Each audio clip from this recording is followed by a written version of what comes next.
Bonjour à tous et bienvenue de retour sur la chaîne. Aujourd'hui, on va plonger dans 5 histoires qui vous feront certainement réfléchir à 2 fois avant d'approcher une grotte. Après avoir regardé, dites-nous en commentaire laquelle vous a le plus marqué. Le 8 mars 2018 au matin, l'excitation était à son comble. 8 élèves du club de géologie du lycée Robert Elie s'étaient donné rendez-vous sur le parking de l'établissement. Chacun portant un sac à dos rempli de casques, de lampes frontales, de bouteilles d'eau et ce sentiment d'adrénaline qui précède une vraie aventure. Leur destination, la grotte Robert Barone, un réseau souterrain situé dans les sous-sols de San Antonio. Promesse d'exploration et de mystère géologique. Parmi eux, une élève de 18 ans attirait l'attention. La plus âgée du groupe, elle était clairement motivée à se démarquer. Le réseau de grottes situé sous la ville était déjà bien connu dans la région. Un véritable labyrinthe de couloirs creusés dans le calcaire sur des millénaires. Le professeur de géologie, qui en parlait depuis plusieurs semaines, le décrivait comme un système complexe qui, depuis des décennies, fascine les spéléologues chevronnés. Le groupe arriva à l'entrée de la grotte en fin de matinée. Robert Barone n'était pas une simple fissure dans le sol, mais une merveille naturelle longuement cartographiée par les spécialistes locaux. S'étendant sur environ 823 mètres, ces galeries étroites posaient un défi même aux explorateurs les plus expérimentés. Le réseau comprenait plusieurs niveaux, des couloirs exigus et de petites cavités qu'il fallait aborder avec une concentration extrême pour éviter tout incident. Avant d'entrer, le professeur fit une brève présentation sur la formation géologique du site et son histoire. Les structures calcaires racontaient des millions d'années d'évolution avec des stalactites et des stalagmites formant des sculptures naturelles dissimulées dans les ténèbres. Plus les élèves s'enfonçaient dans la grotte, plus les difficultés augmentaient. Plusieurs passages nécessitaient de ramper sur les genoux et les coudes à travers des interstices apparemment infranchissables. La jeune étudiante prenait du plaisir à relever ce défi physique. Chaque passage franchi devenait une victoire personnelle. Ses camarades remarquaient son énergie et son désir de prouver sa valeur, ce qui créa une forme de compétition silencieuse au sein du groupe. Issus de différentes classes, les autres élèves commencèrent à la taquiner, lançant des défis à demi-mot, sachant qu'elle n'en refuserait aucun. Puis ils arrivèrent devant une fente qui, au premier regard, paraissait anodine. Une ouverture étroite dans le sol calcaire, presque invisible si on ne savait pas précisément où chercher. Ces bords lisses avaient été façonnés par des siècles d'érosion et de pression géologique. Rien ne laissait présager le danger réel qui s'y cachait. Ce que les élèves ignoraient, c'est que cette fente se rétrécissait progressivement, jusqu'à devenir pratiquement impraticable. Entre 2 provocations, quelqu'un lança une phrase du type « Même toi, tu passeras pas par là ». Elle hésita une seconde, mais son envie de prouver ce dont elle était capable prit le dessus. D'un ton assuré, elle répondit qu'elle avait hâte de voir leur tête quand elle réussirait. Sans trembler, elle se pencha vers l'ouverture, ajustant son corps pour s'insérer dans la fissure de plus en plus serrée. Au début, tout semblait sous contrôle. Elle sentait la fraîcheur de la pierre contre sa peau, le casque frottant contre les parois. Mais la situation se détériora rapidement. À mi-chemin, elle se rendit compte qu'elle ne pouvait plus avancer. Ce n'était pas juste un passage étroit. Elle était littéralement coincée. La roche la serrait de toutes parts, comme un étau de pierre impitoyable. Ce qui avait commencé comme une démonstration de confiance vira brusquement à la panique. Il n'y avait aucun espace pour bouger, aucune lumière au bout du tunnel. Le passage devenait de plus en plus étroit, rendant toute progression impossible. La roche exerçait une pression insoutenable sur ses hanches. Ses os heurtaient les parois dures, provoquant une douleur presque insupportable. De minuscules arêtes de calcaire entaillaient sa peau, provoquant des centaines de points de douleur semblables à des coupures profondes.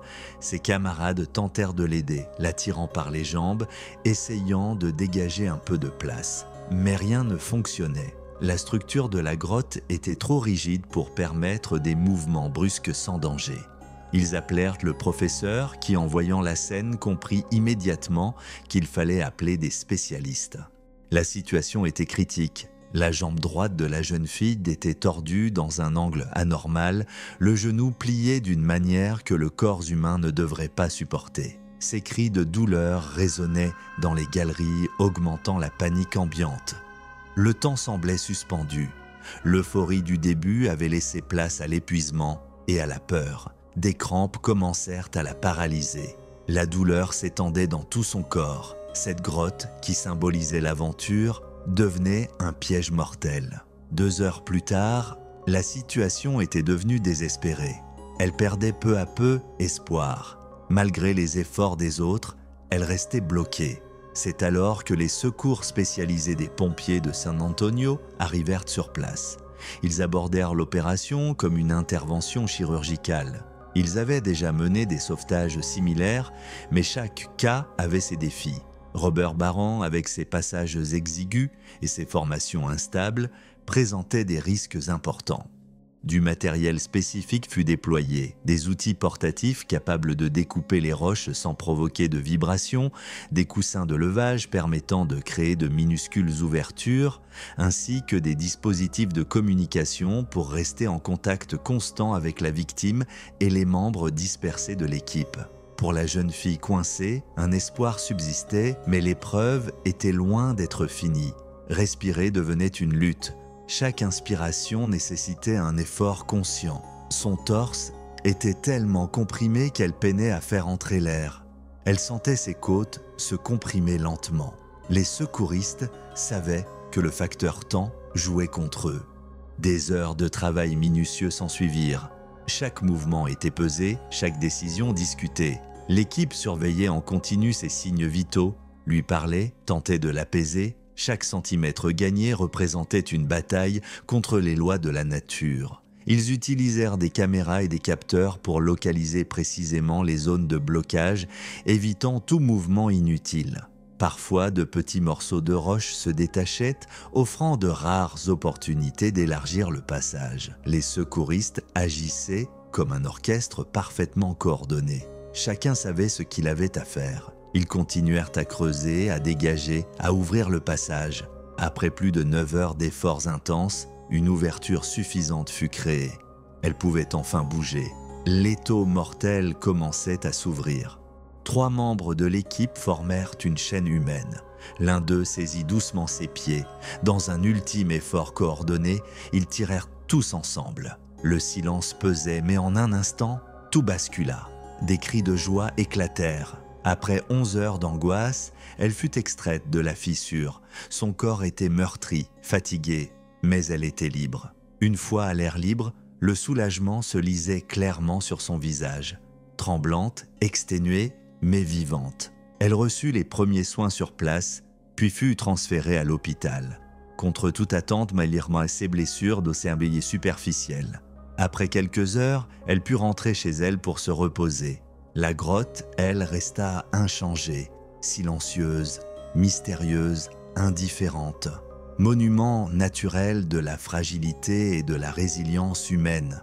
Pour cette classe, cette journée resterait gravée à jamais. La preuve qu'une aventure peut rapidement virer au cauchemar et que le courage, combiné à la technique, peut parfois faire la différence entre la vie et la mort.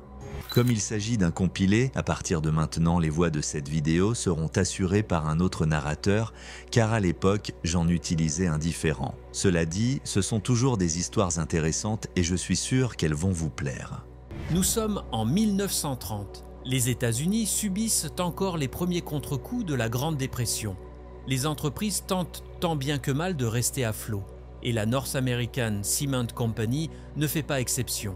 Sous pression pour réduire les coûts et accélérer la production, la sécurité devenait secondaire, ce qui rendait les erreurs potentiellement catastrophiques. Dans les collines tranquilles de l'État de New York, le calme fut brisé par l'agitation des ouvriers de la carrière de la compagnie, en pleine préparation pour le plus gros dynamitage de la saison. L'opération, méticuleusement planifiée, devait utiliser entre 6 et 11 tonnes de dynamite pour détacher près de 55 000 tonnes de calcaire de la falaise. À 5 heures pile, le sol s'est mis à vibrer violemment. Le bruit de l'explosion a retenti à des kilomètres à la ronde. L'onde de choc s'est propagée dans les formations rocheuses. provoquant de fines fissures semblables à des toiles d'araignée, qui atteignirent même le réseau complexe de cavernes situé juste en dessous. Les ouvriers, satisfaits du résultat, ignoraient totalement qu'ils venaient de libérer quelque chose de bien plus dangereux que des blocs de pierre. Ce même jour, Owen Wallis, électricien en chef âgé de 27 ans, responsable du bon fonctionnement de l'éclairage dans les grottes, arriva pour sa journée de travail sans se douter une seule seconde qu'il entrait dans un piège mortel. Malgré la complexité du lieu et les dangers inhérents, l'entreprise n'avait installé ni système de ventilation artificielle, ni surveillance de la qualité de l'air. On comptait uniquement sur la bonne fortune. Aucun plan d'urgence, aucun équipement pour se protéger des gaz. La sécurité était considérée comme une dépense inutile. À ses côtés, John Sagendorf, 45 ans, secrétaire de l'entreprise, mais bien plus impliqué que son titre ne le laissait entendre. Il tenait à accompagner les techniciens dans les profondeurs pour s'assurer que tout se passait en toute sécurité. Wallis et Sagendorf prirent l'ascenseur qui les descendit vers ce qu'ils pensaient être un environnement sûr et familier. Pourtant, dès qu'ils commencèrent à respirer l'air du souterrain, leur destin était déjà scellé. Les gaz toxiques libérés par l'explosion matinale s'étaient mis à se faufiler dans les nouvelles fissures, empruntant les reliefs naturels de la roche pour atteindre les différentes salles des grottes. Du monoxyde de carbone, du sulfure d'hydrogène et d'autres gaz invisibles, prisonniers du sous-sol depuis des millénaires, circulaient désormais librement à travers le labyrinthe souterrain, celui-là même qui, quelques heures plus tôt, émerveillait les visiteurs par sa beauté. Pendant que l'ascenseur descendait lentement dans le puits reliant la surface aux cavernes, les gaz avançaient déjà dans les couloirs, guidés par les courants d'air naturels. C'est à proximité d'une formation emblématique, surnommée la cloche de Moscou, que les deux hommes commencèrent leur tâche habituelle de maintenance. Tandis que Wallis réparait les connexions électriques des éclairages et que Sagendorf inspectait les passerelles et barrières de sécurité, aucun des deux ne remarqua les signes discrets d'un danger en approche. Les gaz s'infiltraient doucement, s'accumulant dans les zones les plus basses, là où ils pouvaient passer inaperçus. Les premiers symptômes étaient faciles à ignorer. Un souffle court, peut-être à cause de l'effort, une petite sensation de vertige. Mais les gaz faisaient déjà leur œuvre. Ils s'attaquaient aux globules rouges, empêchant l'oxygène de circuler dans l'organisme, même si la respiration semblait normale. Quand la concentration atteignit un seuil critique, les choses basculèrent. Vision floue, perte de coordination, jambes qui lâchent. Ce lieu familier devint d'un coup une prison mortelle. Wallis et Sagendorf s'effondraient, sans comprendre ce qui leur arrivait. À la surface, un jeune guide de 25 ans commença à s'inquiéter du silence prolongé de ses collègues. Ils auraient dû revenir depuis un moment. Pris d'un mauvais pressentiment, il décida de descendre lui-même dans la caverne pour les chercher. Suivant le même itinéraire qu'eux, il s'enfonça dans des tunnels qui paraissaient normaux, mais étaient encore saturés de gaz. Lorsqu'il retrouva les corps inanimés près de la cloche de Moscou, le choc fut brutal. Mais avant même d'avoir le temps de réfléchir, le poison avait déjà commencé à faire effet. Les symptômes montèrent en flèche. Vertige, essoufflement, faiblesse soudaine. Ce qui devait être un sauvetage se transforma en lutte désespérée pour survivre. Abandonnant tout espoir de sauver ses collègues, le guide concentra ses dernières forces sur l'ascenseur, son unique chance de remonter à la surface. Chaque pas était un calvaire. La moindre avancée semblait insurmontable. Traverser ce dédale empoisonné fut une épreuve d'une intensité folle. Et lorsqu'il atteignit enfin la sortie, il s'écroula. Semi-conscient, il fut immédiatement transporté d'urgence à l'hôpital d'Albany. Là-bas, les médecins se battirent pour neutraliser l'intoxication. Dès que la gravité de la situation fut confirmée, une équipe de secours équipée de masques à oxygène et de moyens de fortune descendit dans les grottes. Ils réussirent à remonter les corps de Wallis et Sagendorf dans la matinée. Pendant ce temps, à Bramanville, Elisabeth Louise Millspo se retrouva malgré elle au cœur du chaos. Elle était téléphoniste et toutes les communications passaient par elle. Appels de la direction, familles angoissées, journalistes, sa centrale devint le centre nerveux de cette crise. Les rapports médicaux confirmèrent ce que tout le monde soupçonnait déjà. Wallis et Sagendorf étaient morts asphyxiés, victimes des gaz libérés par le dynamitage. La relation directe entre l'explosion et les décès ne faisait aucun doute. Leurs épouses, Martha Wallis et Mabel Sagendorf, unies dans le deuil et la colère, décidèrent d'attaquer la compagnie en justice. Ce fut un combat inégal, mais symbolique. Une sorte de David contre Goliath, qui mit en lumière les failles de la sécurité au travail et les responsabilités des grandes entreprises. Toutefois, les archives ne précisent pas l'issue du procès. On ne sait pas si elles ont été indemnisées ou si la société s'en est sortie sans condamnation. L'affaire remonta jusqu'aux autorités de l'État et aux organismes chargés de la sécurité au travail. Bien que les enquêtes aient pris du temps, cette tragédie devint un cas d'école. Des années plus tard, l'accident des grottes de Hof fut cité dans de nombreux rapports comme un exemple flagrant de manquement aux règles de sécurité, contribuant à faire évoluer certaines lois et pratiques dans les environnements souterrains. C'est une histoire qui vous serre la poitrine. Ce qui est arrivé là-bas n'était pas juste un malheureux concours de circonstances. C'était le résultat de choix faits à la légère, dans une culture où la productivité passait avant la vie humaine. Owen Wallis et John Sagendorf faisaient simplement leur travail. Et pourtant, ils ont perdu la vie à cause d'un danger invisible que personne n'a pris au sérieux. Ce qui me bouleverse, c'est de penser à quel point tout ça aurait pu être évité. Aujourd'hui, ces mesures de sécurité nous semblent élémentaires, mais à l'époque, elles étaient négligées. Et ce jeune guide, qui a risqué sa vie pour tenter de les sauver, il aurait pu subir le même sort. Cette histoire ne peut pas rester dans l'oubli. Elle nous rappelle que la sécurité n'est jamais un luxe et que la négligence se paie souvent au prix fort, en vies humaines. 13 février 1994, un froid mordant planait sur le sud-est du Kentucky, avec des températures qui peinaient à dépasser le zéro. Sur une route sinueuse près du lac Cumberland, 3 jeunes venus de Cincinnati se préparaient à une aventure, explorer les grottes du Sloan's Valley. Brandon Conlon, Joe Van Eaton et Daniel Hume, tous âgés de 18 ans, avaient roulé pendant 3 heures pour atteindre ce vaste labyrinthe souterrain qui serpente sous les collines boisées de la région.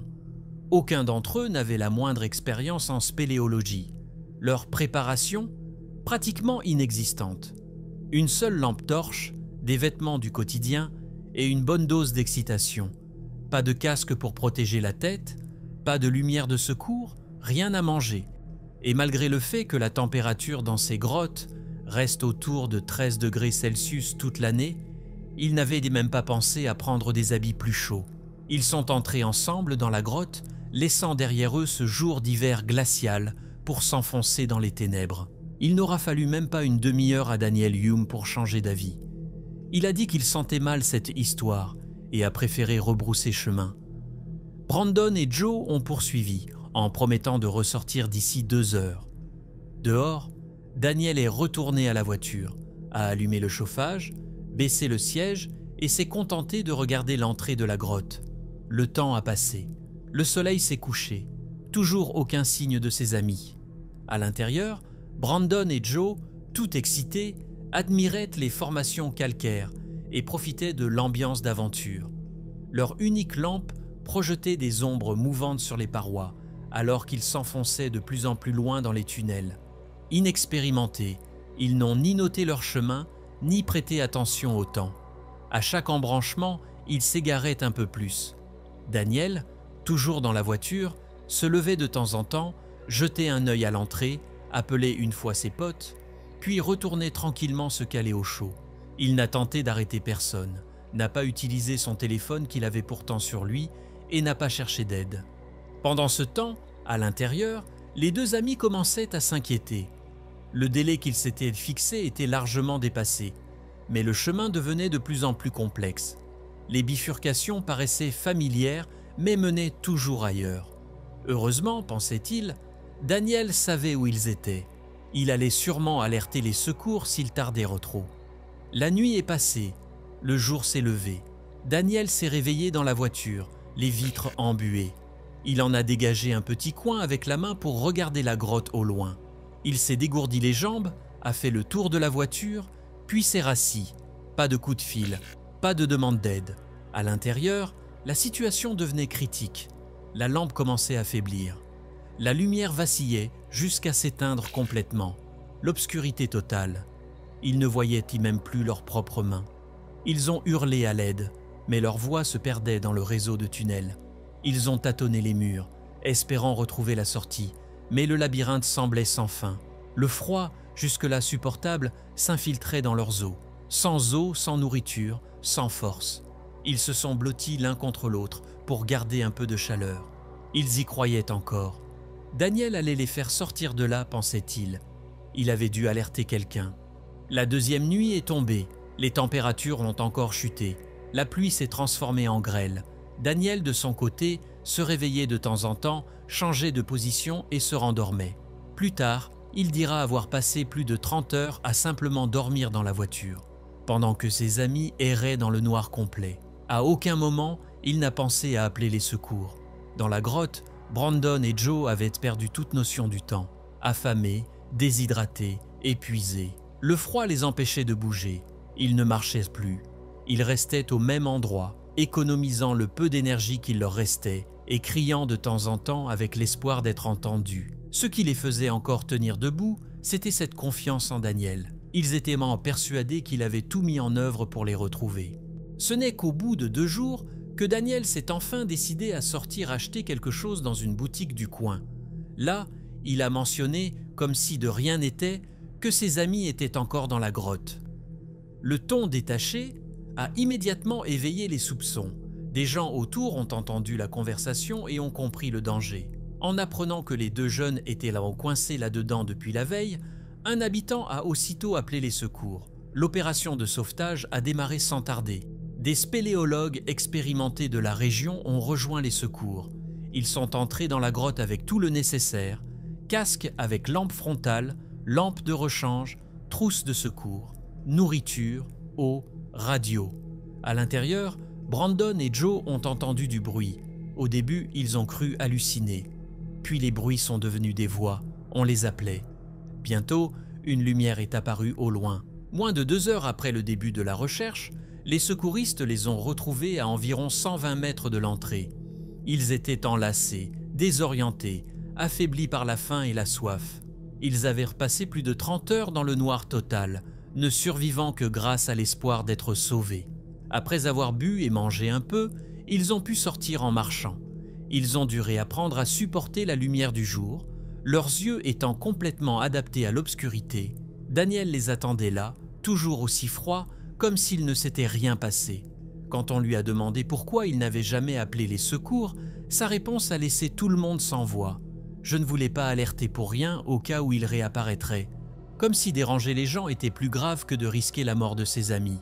L'histoire a vite circulé dans la région. Certains y ont vu de simples erreurs d'ados mal préparées. D'autres ont été profondément troublés par l'attitude glaciale de Daniel. Trop détaché, trop calme face à la détresse de ses amis. Ou alors, y avait-il autre chose? Pourquoi est-il ressorti si vite? Pourquoi n'a-t-il jamais tenté de demander de l'aide, même après tant d'heures? Qu'a-t-il réellement fait durant ces 2 jours? D'après lui, juste dormi dans la voiture.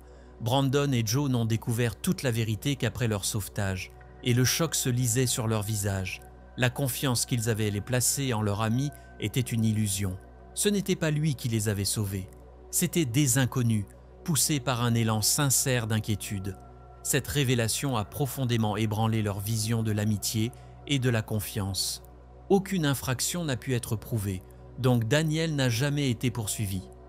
Brandon et Joe se sont remis physiquement, mais leurs proches ont confié que quelque chose en eux avait changé. Et ce n'était pas uniquement le temps passé dans le noir. L'affaire a fini par disparaître des médias, devenant un exemple de plus sur les dangers de la spéléologie amateur. Mais chez les habitants et les passionnés de la région, beaucoup de questions restent sans réponse, notamment sur l'attitude de Daniel durant ces 2 jours. Aujourd'hui, la grotte de Sloan's Valley est toujours là, silencieuse, indifférente. Elle garde dans son obscurité non seulement des siècles d'histoire géologique, mais peut-être aussi le véritable secret de ce qui s'est passé avec Daniel Hume. Depuis, les 3 ne se sont jamais revus. Aucun d'eux n'est retourné à la grotte. Parfois, quelqu'un tombe sur des traces de pas solitaires près de l'entrée. Elles s'arrêtent juste là où la lumière s'éteint, comme si quelqu'un avait voulu entrer, puis s'était ravisé.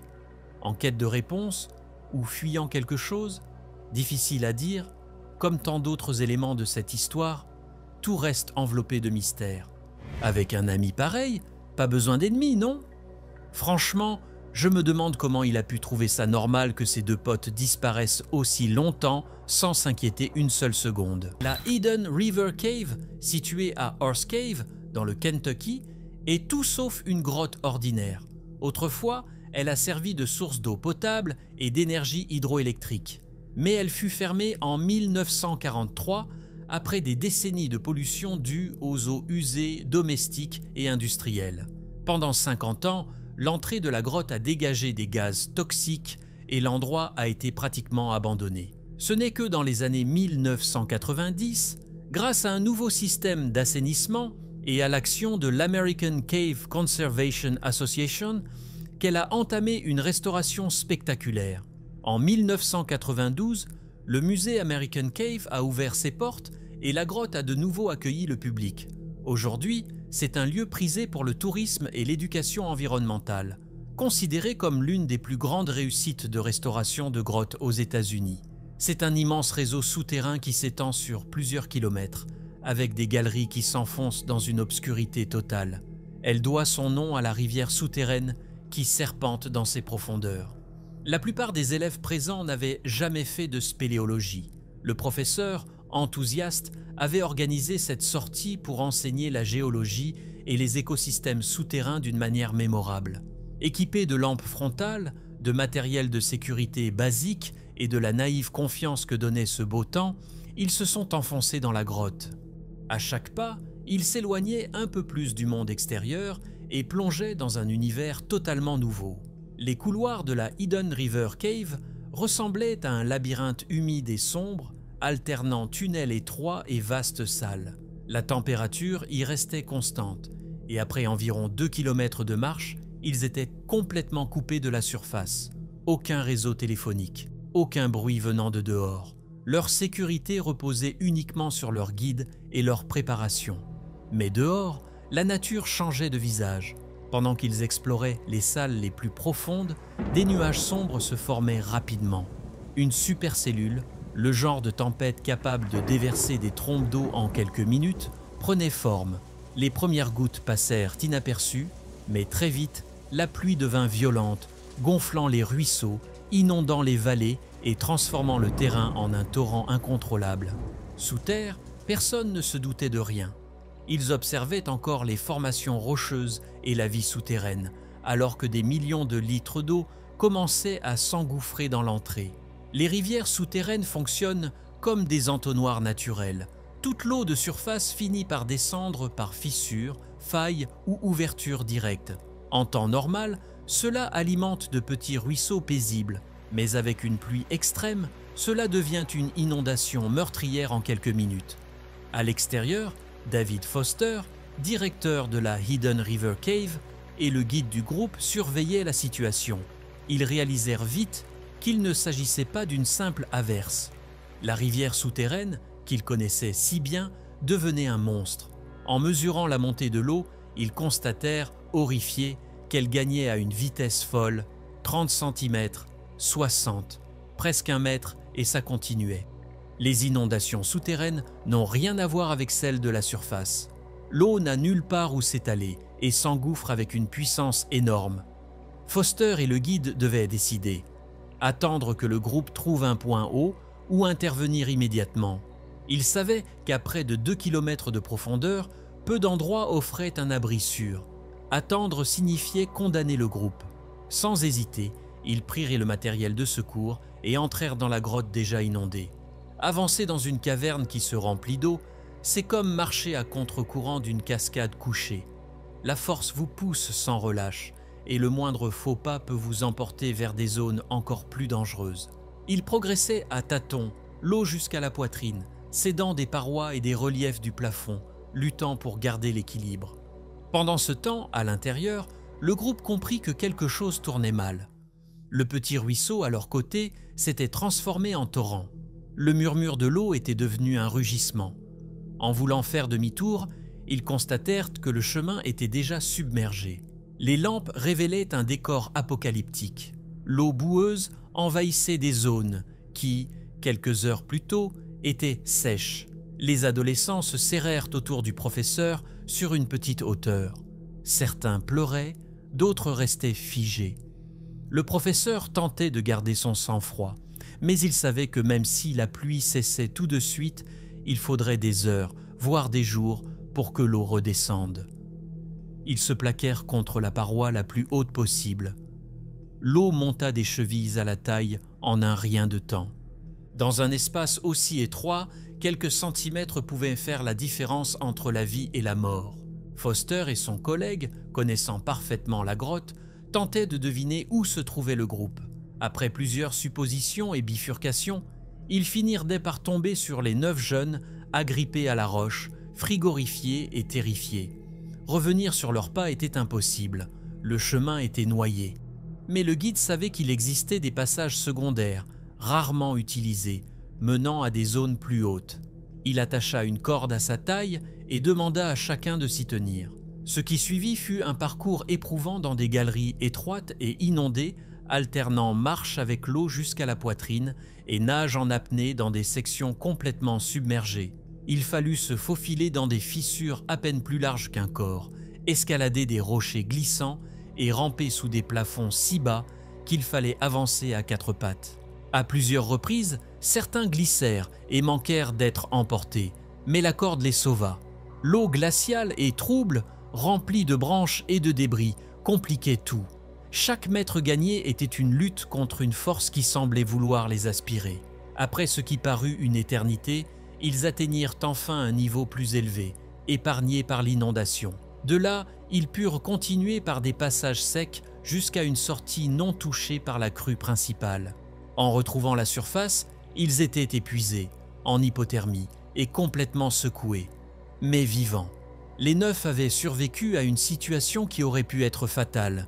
Certains s'effondrèrent au sol, en larmes de soulagement. D'autres restèrent mimés, encore sous le choc. La tempête commençait enfin à se calmer, mais la Hidden River Cave resterait inondée plusieurs jours. Les entrées principales étaient impraticables, confirmant que la route alternative avait sauvé leur vie. Franchement, sans David et le guide, ils étaient fichus. Cette histoire m'a rappelé une autre, très connue, qui s'est passée en Thaïlande. Enfin, chaque jour je me dis que c'est une chance que l'exploration de grottes soit purement optionnelle. Et toi, tu y as déjà pensé aujourd'hui ? Soum Bora, 28 ans, faisait partie d'un groupe restreint de collecteurs spécialisés qui s'aventuraient dans les zones les plus sombres et dangereuses de la montagne Chakrai. Ils n'y allaient là pas pour le frisson ou par simple curiosité. C'était une question de survie. Leur mission était de récolter le guano, l'excrément de chauve-souris qui, au fil des décennies, s'accumulait en couches épaisses et dégageait une odeur forte et caractéristique. Alors que les agriculteurs occidentaux dépendaient d'engrais industriels pouvant coûter des milliers d'euros la tonne, les paysans cambodgiens comme Bora tiraient leur subsistance de cette ressource naturelle riche en azote, phosphore et potassium, pour beaucoup moins cher. Dans les campagnes du Cambodge, la collecte du guano n'était pas seulement avantageuse, elle était indispensable. Une seule expédition réussie dans une grotte pouvait fournir assez d'engrais pour nourrir une petite exploitation pendant plusieurs mois, transformant des cultures de subsistance en plantations rentables. Mais le guano de meilleure qualité se cachait dans les zones les plus périlleuses, des passages étroits où peu osaient s'aventurer et où des collecteurs expérimentés comme Bora faisaient la différence. Mesurant 1,68 m pour environ 59 kg, il avait la taille idéale pour traverser les couloirs étroits qui s'enfonçaient dans la montagne comme un labyrinthe souterrain. Sa silhouette mince lui permettait de passer dans des fissures qui empêchaient l'accès à des hommes plus grands, atteignant des dépôts que personne d'autre ne pouvait toucher. Au fil des ans, il s'était forgé une réputation de l'un des meilleurs de la région, capable de passer des jours entiers sous terre à explorer des passages inconnus et à trouver des concentrations précieuses de guano. Par un matin chaud d'août 2019, Bora se préparait pour ce qui semblait être une expédition de routine de 3 jours. Il emporta l'équipement essentiel, lampes rechargeables, gourdes d'eau, riz sec et sac en tissu pour transporter le guano. Le réseau de grottes de la montagne Chakraï s'étendait sur un peu plus de 3 km, creusé dans le calcaire, avec des zones allant de vastes salles à des passages si bas qu'il fallait ramper. L'entrée principale se situait à environ 244 mètres d'altitude et menait, par une série de couloirs naturels, vers des zones de plus en plus étroites. La plupart des collecteurs ne dépassaient pas les 150 premiers mètres où le guano était déjà suffisant et le risque limité. Mais Bora visait beaucoup plus loin, une zone isolée où d'immenses colonies de chauves-souris vivaient sans être dérangées. Descendant par des couloirs qu'il connaissait bien, le faisceau de sa lampe révéla des signes qu'il approchait de son objectif. Des taches sombres recouvrant les parois et une odeur forte d'ammoniac qui s'intensifiait à chaque pas. Le bruit constant de milliers d'ailes battantes résonnait dans toute la grotte. À environ 366 mètres de l'entrée, il arriva dans un couloir qui allait devenir son pire cauchemar. Large d'un peu plus de 90 cm et haut d'environ 1,20 m, il dut ramper sur les mains et les genoux. Plus loin, la lumière de la lampe révéla ce qui semblait bouger sur les murs. Des milliers de chauves-souris accrochées au calcaire. Le passage le plus étroit cachait un danger presque invisible. Une fissure d'à peine 15 cm de large qui s'ouvrait vers le bas, disparaissant dans l'obscurité. Cette fente, façonnée par des siècles d'érosion, pouvait s'étendre sur plusieurs dizaines de mètres jusqu'au cœur de la montagne. Un explorateur expérimenté aurait reconnu le piège mortel, mais Bora n'était pas spéléologue, il était concentré sur le guano précieux autour de lui. En se frayant un chemin prudemment le long de la fissure, sa lampe glissa de sa main et tomba dans le noir. En quelques secondes, la lumière disparut totalement, le laissant dans une obscurité si dense que ses yeux ne pouvaient distinguer aucune forme. Sans réfléchir, il tenta de récupérer l'équipement. Allongé sur le sol calcaire, il tendit le bras dans la fissure, palpant les parois pour voir si la lampe s'y était coincée. La fissure était assez étroite pour atteindre les bords, mais suffisamment profonde pour engloutir l'objet sans laisser de traces. Se tendant encore, il avança son corps pour gagner quelques centimètres. C'est alors que, dans un instant d'inattention, tout bascula. Les parois lisses, polies par des siècles d'eau, ne donnaient aucun appui pour les mains ou les pieds. En se penchant davantage, la gravité fit le reste.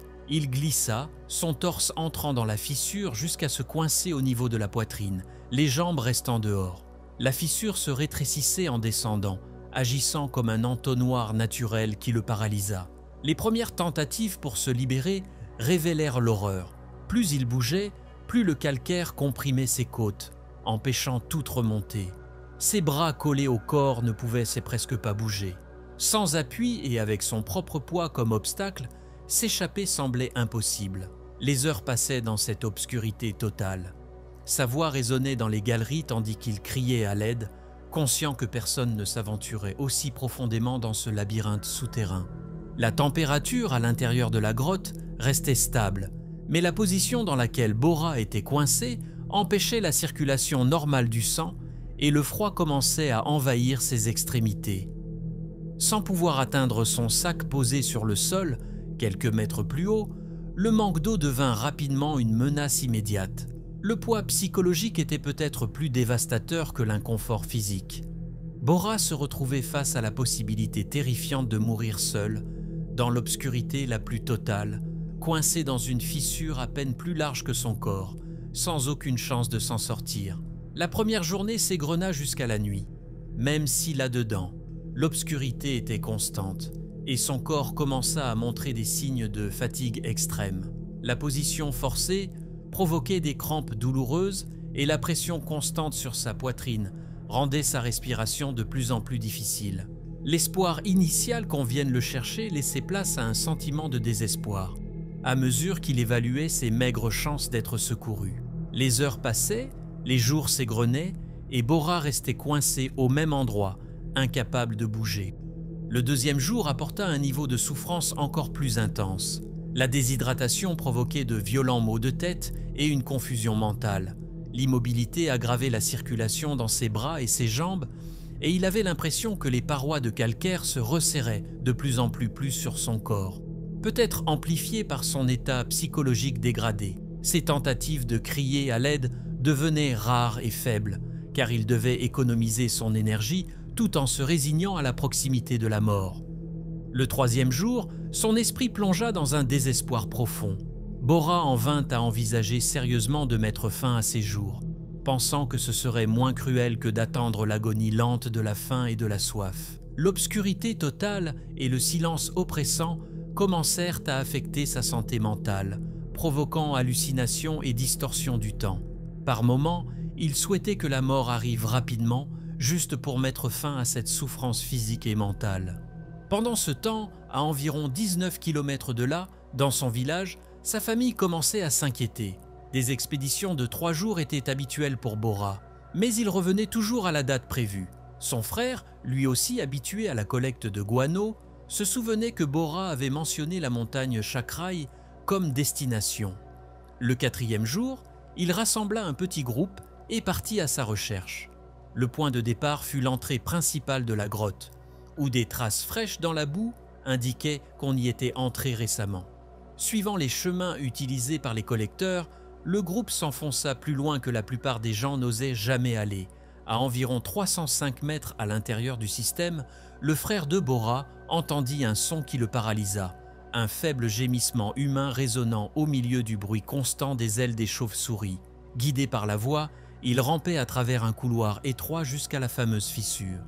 La lumière de la lampe révéla une scène qui resterait gravée à jamais dans leur mémoire. La tête et les épaules de Bora coincées dans l'ouverture, suspendues au-dessus d'un vide disparaissant dans l'obscurité. Il était encore conscient, mais à peine capable de répondre, sa voix réduite à un faible murmure, après 4 jours sans manger ni boire.